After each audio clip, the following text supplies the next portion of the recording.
segunda-feira? Não é o preço presente, eu não estava aqui. Isso. Na lição 9? Estava aí, Carlos? Ok. Ficou alguma dúvida, Carlos, daquilo que foi trabalhado aqui na segunda-feira? Não. O que a gente trabalhou aqui na segunda-feira? Só o Carlos que estava aqui. Hã? Só o Carlos, Só o Carlos? eu e ele. E Júlio. Os outros não estavam.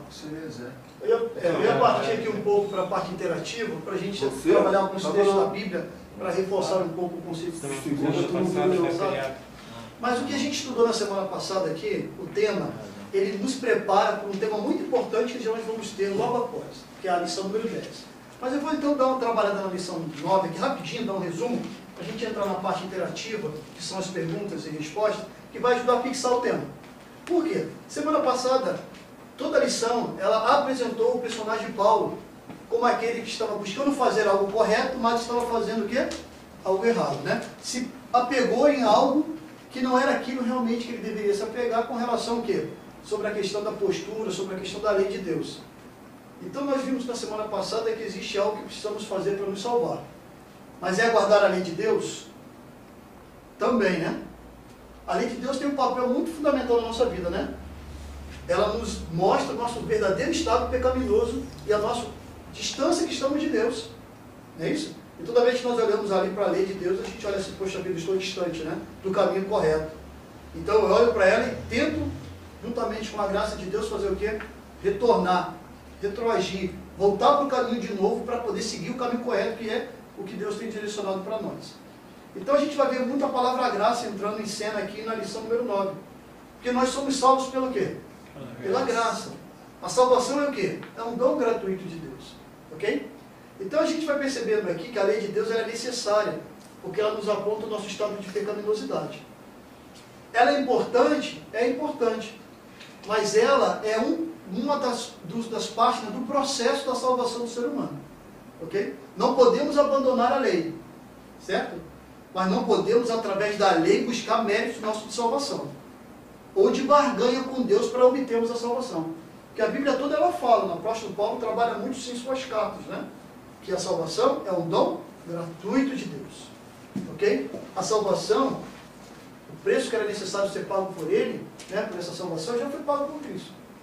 Então nosso papel é o quê? Agarrar esta graça, fazer a nossa parte, que é o quê? Cumprir, tá certo? Tudo aquilo que Deus deixou escrito, para que nós pudéssemos cumprir, e juntamente com ele, buscarmos força necessária para isso ser uma realidade na nossa vida. Alguns versos, eu acredito que o Júlio deve ter trabalhado com vocês aí na semana passada, que vai estar aqui na parte da interatividade, mas uma coisa a gente tem muito importante, né? Hoje a gente vai ver, por exemplo, aí nas religiões, não é isso? Apresentando algumas maneiras, não é isso? De se buscar o quê? A salvação, não é isso? Você vê uma situação de troca, não é isso? Eu estava passando agora poucos minutos antes de vir para cá, ali numa igreja, e aí vi um painel bem grande lá, né? E esse painel trazia ali uma garrafa de água. E ali trazia uma chamada para uma reunião daquelas espirituais do poder milagroso da água, né? E aí, com certeza, nesse culto, algumas coisas de troca devem ter sido oferecido, né?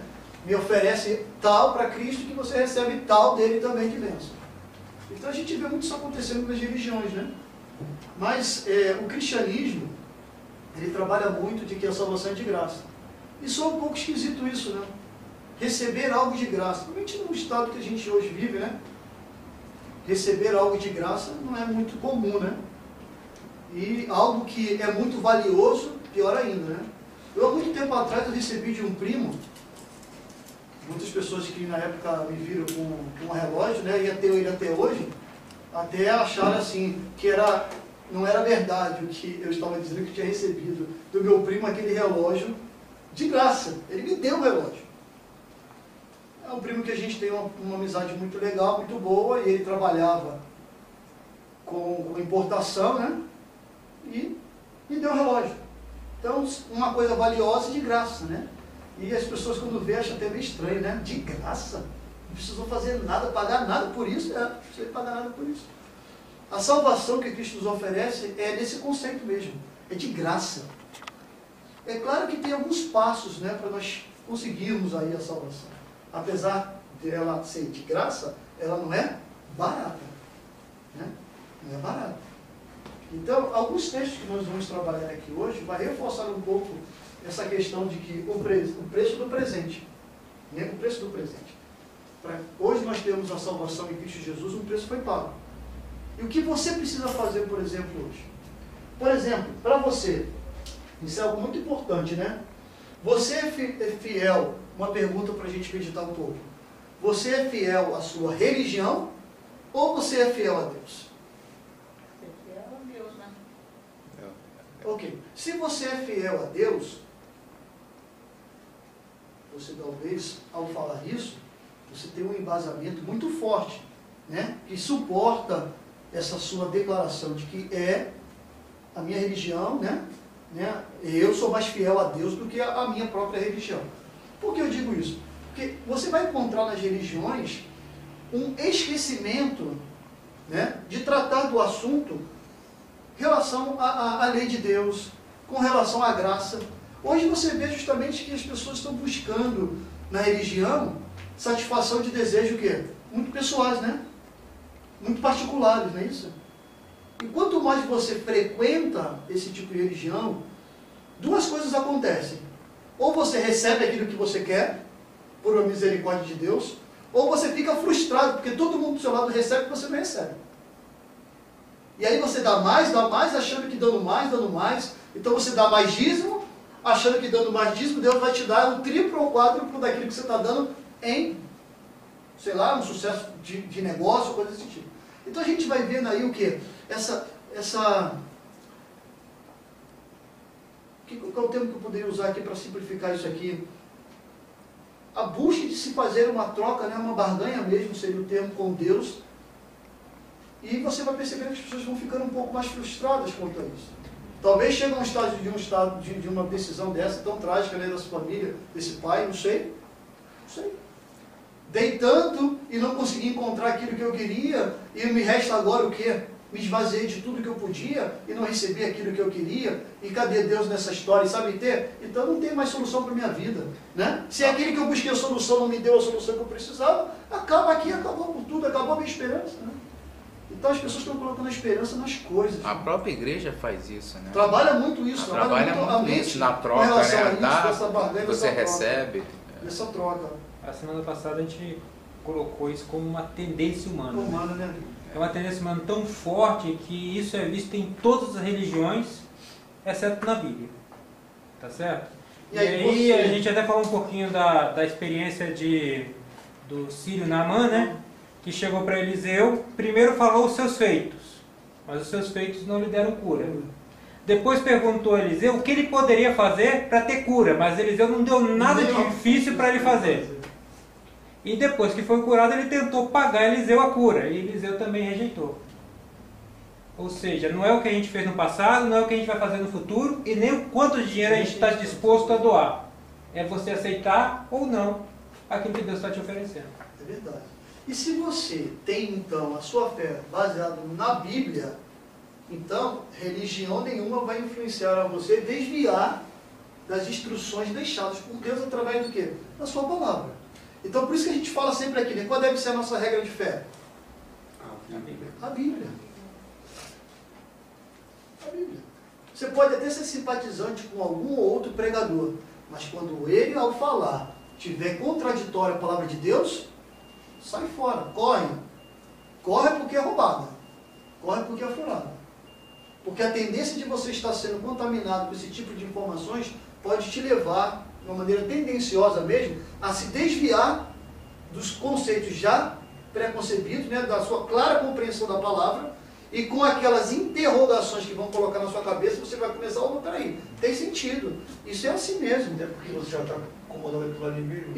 Isso é verdade. Te incomodando porque você não consegue fazer isso. Justamente. Você já tem algumas coisas que você não consegue seguir na linha. Por isso que a Bíblia tem que ser realmente a nossa regra de fé. A religião é importante, ela é. Mas Deus é muito mais importante do que a religião. Você parei de ouvir aquela debate que tem 11 horas numa rádio 97.5. Começa 11 horas. Aí tem um debate de pastores. Quanto você começa a ver um monte de que eles falam ali. Eu diria, agora eu diria mais a rádio, não escuto mais assim. É que você vê muito, entendeu? São vários pastores debatendo, né, o mesmo tema. Entendeu? você vê que eles às vezes, até da mesma igreja, eles têm opinião totalmente diferente em relação ao Tem um consenso sobre o tema, né? né? Então, pô, a pessoa, eu estava falando sobre isso comigo hoje, a pessoa que tá, não tem tanto entendimento da palavra, é fácil você levar, por isso que você vê um montão aí. Entendeu? Aí você, dali você associa quem mais te interessa. O ser humano é assim, né? Não que a religião ali não vou não, porque Me proíbe de fazer ali isso. não vou porque não vai dar A outra dinheiro. diz que não é melhor fazer assim, então eu faço, não dá. Mas Outra depois diz lá que não no posso sábado, fazer dessa né? maneira no dia tal, porque está na Bíblia dizendo que o dia tal é dia de guardar, mas eu não posso, porque eu perco algumas coisas nesse dia e fica naquela Tudo por balança, conveniência. naquela coisa da Aí balança. você vai vai pesando, vai pesando. mais que aí no final tu fala assim, não, mas o importante é você seguir a Deus. A religião não faz Isso é importância. verdade. É o que a gente ouve, Isso né? é isso aí. O importante é isso. A gente vê as pessoas sendo enganadas com essas doutrinas meio fora do contexto da Bíblia, né? E aí você vai encontrar, por exemplo, muitas informações na Bíblia que confirmam tudo aquilo que a gente fala. E você tem acesso à Bíblia para confirmar essas coisas. Você vê, por exemplo, na figura do apóstolo Paulo, né, que antes era Saulo, não é isso? Olha a experiência que Saulo teve. Paulo era taxado como um cara muito legalista, né? Além da lei, tinha os costumes, as tradições que só colocavam a lei num estado muito mais pesado de ser servida, né? E foi necessário que ele fosse derrubado do cavalo, não é isso? Foi necessário que ele compreendesse de que ele estava tentando fazer o certo, mas fazendo o errado. Mas Deus teve misericórdia dele, não teve? Teve misericórdia dele. Né? Deus dá chance para que todos nós, não importa qual a distância que a gente vá. Outra das coisas terríveis que passamos em nome de Cristo, né? Como acontece, ainda tem chance para nós. Ainda tem chance para nós. Ele podia ter ignorado o Paulo, mas ele foi a ele. Sabe por quê, Alexandre? Se a gente for analisar a nossa vida, nós não temos merecimento nenhum para termos nenhuma bênção de Deus recebida, nada. Mas Deus olha você de maneira diferente. Ele não olha você como eu vejo o Alexandre, nem como eu vejo a Penha, nem como eu vejo o Carlos, não. Entendeu? Ele vê como filho, como ter o prazer de estar junto, de poder satisfazer necessidades suas, desde aquelas mais banais, sabe, aquela coisa boba, mas ele tem prazer de satisfazer essa coisa boba que para você, entendeu, é importante e Deus vai fazer. E aí você olha para a palavra de Deus, você vai perceber algumas coisas bem interessantes. Jamais você vai encontrar algo na Bíblia se contradizendo. Isso é uma coisa fato mesmo. Você não vai encontrar, pode até ter algumas traduções que você vai encontrar na palavra que parece ter uma conotação de uma coisa, mas você vê no contexto geral, você não encontra contradição da Bíblia. Desde o primeiro livro ao último livro, colocado na ordem que a gente encontra aqui da Bíblia. Você vai perceber que Deus jamais mudou a sua postura. Deus diz lá em Malaquias, não é isso, que Ele é um Deus que não muda. Como é que muitos hoje dizem que a sua lei foi mudada? Entendem? Como muitos se apegam a alguns textos da Bíblia para justificar que a lei de Deus foi mudada. Você vai, por exemplo, lá no livro de Êxodo, foi o tema que o Júnior estava trabalhando na semana passada, essa relação, né, de lei, graça, pecado. Você vai no livro de Êxodo, você encontra lá a tábua dos 10 mandamentos, que vai do 1 ao 10, ok? Na ordem, bonitinho conforme foi deixado, escrito pelo próprio dedo de Deus, e pronto. Tempos depois, busca-se através do quê? De mudanças, né, impostas pelo próprio homem, de que agora não é mais assim. O homem decide não ser mais assim. Satisfação de interesses próprios, né, pessoais. Não é mais assim. E aí, para não mudar aquilo que já existia, vamos aqui dar um jeitinho. Vamos separar alguma coisa aqui, vamos esticar o outro aqui, vamos espremer o outro aqui para continuar os 10. Olha, mas tais dia, tal coisa, vou tirar porque isso aí não é mais dessa maneira. Então, quem é um homem, né? Quem é um homem para mudar algo da palavra de Deus? Lá no próprio livro de Apocalipse, né? Acho que no capítulo 22 fala. Ai daquele, né? Que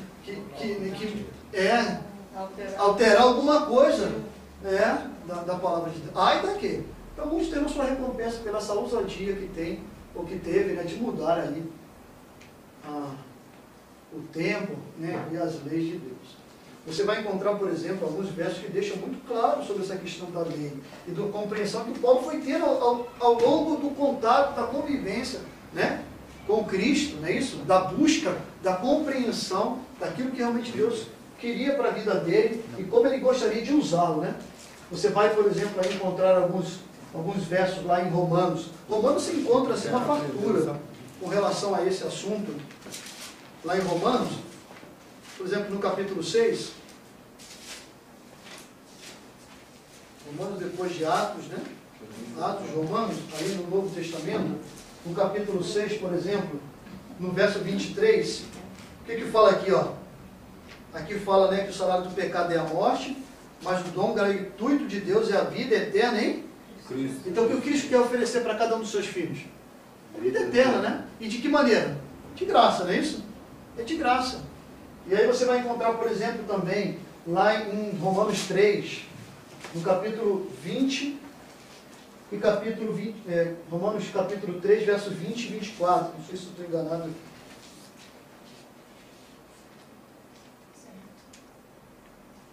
Muitas pessoas falam, né, que é só guardar a lei de Deus e pronto, não é isso? Basta para nós sairmos salvos, não é isso? Mas a lei de Deus, ela tem um papel um pouco diferente com relação a isso. Aqui, por exemplo, no verso 20, no capítulo 3 de Romanos, fala, visto que ninguém será justificado diante dele por obras da Lei. Em razão de que pela lei vem o pleno conhecimento do Pecado. Esse autor desse curso interativo aí nosso, Fernando Iglesias, pastor Fernando Iglesias, ele faz, por exemplo, assim, traz algumas ilustrações para poder ficar um pouco, fixar isso na nossa cabeça, qual é o papel da lei. Quando você, por exemplo, ele até fala um pouco sobre isso nesse curso, a lei de Deus, ela funciona como um espelho, né? Você, quando está trabalhando, você está mexendo com algo que possa vir a te sujar a mão, né? Sujar a pele, o rosto. Qual é a maneira que você tem de identificar que você está sujo ou não? Você precisa olhar para algo que venha refletir a sua imagem. E a gente tem aí na figura isso do objeto lá, que é o espelho. Quando você olha para o espelho, o que o espelho faz com você? Te mostra que você está o quê? Sujo. Está sujo. E quando você está sujo, o que você procura fazer? Mas se você busca na própria lei se limpar, se você busca na lei a correção dos seus maus caminhos, você se torna uma pessoa muito legalista. Ok? Mas se você pega a água viva, que é quem? Que é Cristo Jesus, e se limpa, ok? E depois você olha de novo para o espelho e você vê que está limpo, o que a lei de Deus fez com você? Fez com que você voltasse para Cristo novamente, porque você percebeu que estava sujo. Que tipo de sujeira é esta? Aí cada um tem, né, a perspectiva aí, né, ver o que tem tornado você sujo. Quando você olha para a lei de Deus, todas as 10 leis ali, sem tirar nenhuma, porque quando a gente tropeça em uma, tropeça nas outras 9. Então você olha para a lei de Deus, o que você identifica? Poxa vida, tem certa coisa da lei de Deus que hoje ainda não consegui. A sua consciência te mostra. Aí você olha para quem? Para Cristo. Porque Cristo pode fazer você o quê? Guardar a sua lei. Mas o ato de guardar a lei de Deus já se torna um ato seu com Deus de amor. Porque você ama tanto a Ele, que você não quer desagradá-lo. Você não quer vê-lo triste. Se você poder colocar na sua cabeça isso. Não quer ver que Cristo triste com você. Aí o que você faz? Por amor a Cristo, como você tem um relacionamento com o Carlos, por amor ao Carlos, então, Carlos, você quer o quê? Claro, eu vou contigo. Está precisando de quê? Eu vou fazer isso com você. Entende essa relação? Relação do marido e da mulher. Quero fazer ela feliz, ela quer me fazer feliz. Então ela faz sacrifício por mim e eu também faço sacrifício por ela. Então essa relação, ela é muito propícia nessa relação com Deus. Então você guarda ali por amor. E você procura guardar todas elas. Mas quando você cai, você olha para ali, poxa vida, realmente estou sujo. Não, estou fazendo, estou roubando, estou adulterando, entendeu? Estou sendo o quê? Não estou sendo fiel a Deus nisso ou naquilo. E aí eu olho para Cristo e falo, Senhor, por favor, me ajuda. Me ajuda a vencer esse meu pecado, que eu já carrego há tanto tempo e não consigo vencer. E Cristo então te lava completamente de novo. Aí tu olha para o espelho de novo que a lei, agora Cristo está me ajudando a cumprir isso direitinho. E a vida continua. Caiu de novo, olha para a lei, está sujo. Vai até Cristo de novo. E Cristo vai te lavar novamente. E te coloca no caminho de novo. E vai ser um processo assim. Mas por amor a Cristo você faz isso. Se guarda ali por amor a Ele. E aí você guarda completamente. Você não vai escolher qual lei você vai guardar. Porque Deus disse que Ele não muda. Nunca mudou. E Ele veio aqui para o quê? Para descumprir algo tudo da lei ou para cumprir a lei? Para cumprir a lei. Enquanto Ele esteve aqui nesta terra, o tempo que Ele passou conosco, Ele cumpriu a lei no seu pé da letra? Cumpriu. E por que as pessoas lutam, né, para pagar isso, né, dos ensinamentos? Por que lutam? Porque não é interesse de Satanás que a gente o quê? Seja o quê? Fiel a Deus, né? Faça tudo aquilo que Ele deixou, não é interesse dele. Porque se nós formos assim, o que vai acontecer conosco?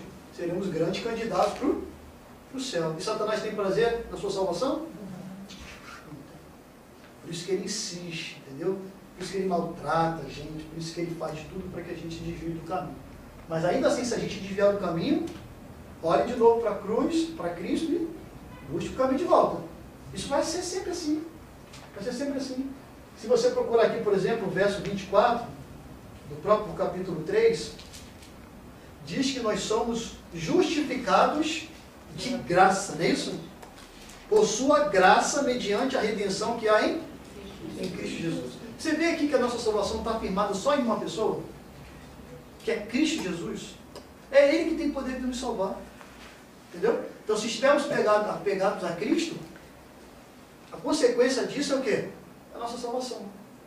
Entende? Como isso é importante, nós compreendemos bem. Por exemplo, Romanos capítulo 7, verso 7, fala aqui, ó. Que diremos, pois? É a lei pecado? De modo nenhum. Mas eu não teria conhecido o pecado se não fosse por intermédio do quê?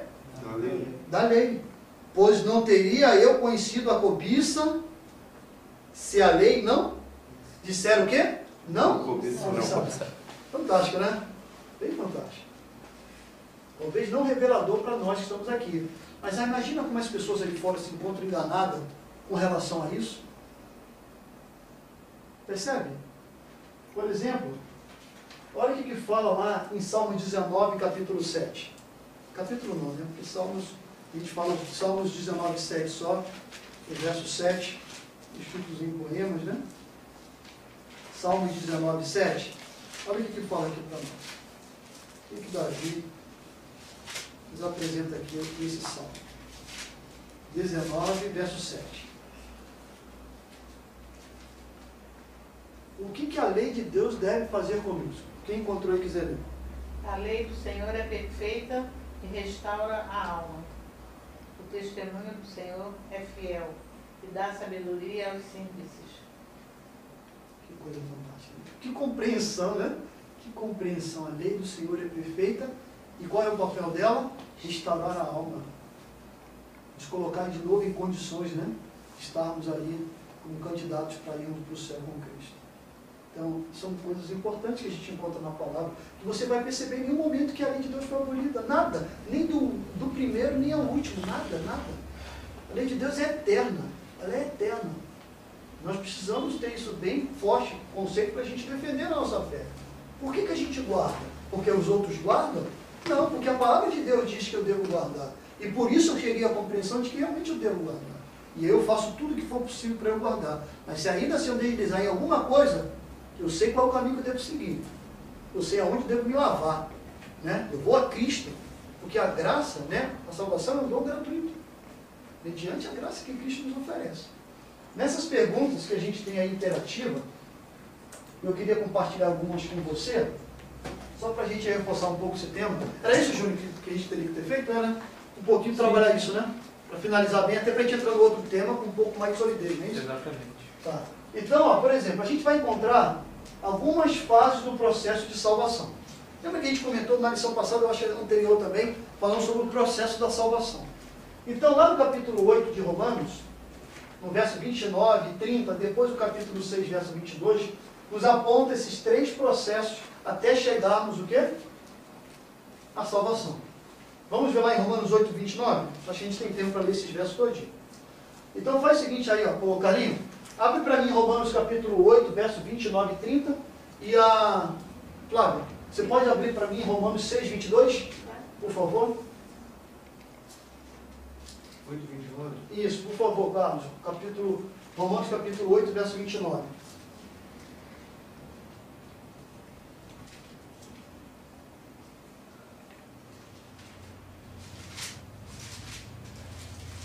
Pode? 29 e 30, pode. Porquanto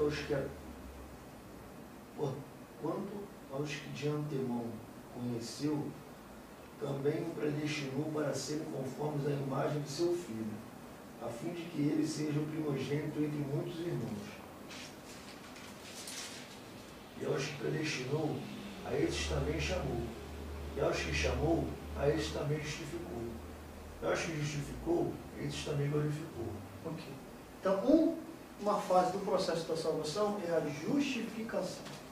Se tornar justo, separado, mas por quem? Por Cristo. Então a gente é separado por Cristo, né? Somos separados, fazemos parte do povo. E aí depois a gente vem um outro processo que deve ser também contínuo. Isso leva a vida inteira, porque não tem como a gente chegar ao final disso. O que a gente vai encontrar, por exemplo, lá no 6:22. Pode ler, por favor, Flávio. Agora, porém, libertados do pecado e transformados em servos de Deus, tende o vosso fruto para a santificação e, por fim, a vida eterna. Okay. O que é a santificação? No conhecimento de vocês. O que é a santificação? Porque depois de nós sermos justificados por Cristo, buscamos através do nosso processo de salvação ser santificado. E depois, consequentemente, com a santificação, vamos chegar ao quê? A vida eterna, que é a glorificação. Santificação é o processo de você buscar a Deus todos os dias para ser mais semelhante a Ele. E isso é um processo diário. É um processo diário. Quanto mais você se tornar semelhante a Cristo, mais santo você, separado. Porque você já não começa mais a viver para você. Você passa a viver por... Lembra quando Paulo fala, não sou eu mais que vivo? As minhas atitudes já não são mais eu que pauto, é Cristo que pauta. Se Cristo fala, vou para lá, eu vou para lá. Se Ele fala, vem aqui, eu venho aqui. Se Ele fala, não come, eu não como. Então esse processo de reconhecer a Deus como o Senhor da sua vida. E você vai fazer isso todos os dias. Consequentemente, o que vai chegar a fazer no final do processo nosso, da caminhada, que é diária dessa santificação? É a glorificação na certa. Não pelos seus méritos, mas pela busca insistente que você faz de se agarrar em quem? Em Cristo. De reconhecer que Ele é realmente tudo para você, que sem Ele você não é ninguém, e que você precisa botar sua vida toda na mão dele. É para tomar uma decisão se deve ir para aquele emprego ou para aquele outro emprego, se deve fazer a viagem dos seus sonhos agora ou mais lá na frente, qual a faculdade que o seu filho, entendeu, precisa ou deve estudar, qual o tipo de alimento que você deve passar a se alimentar, faz exercício, não faz, você vai começar a colocar Deus em todas as suas discussões, das mais simples até as mais complexas. Porque é através da mais simples que você ganha força para buscar a Deus nas mais complexas, né? Então esse é algo interessante que a gente precisa compreender. Esse processo, né? Oi, como? Vai a pergunta. A santificação é a vida inteira. E seremos glorificados quando Jesus voltar. A pergunta é, quando é que somos justificados?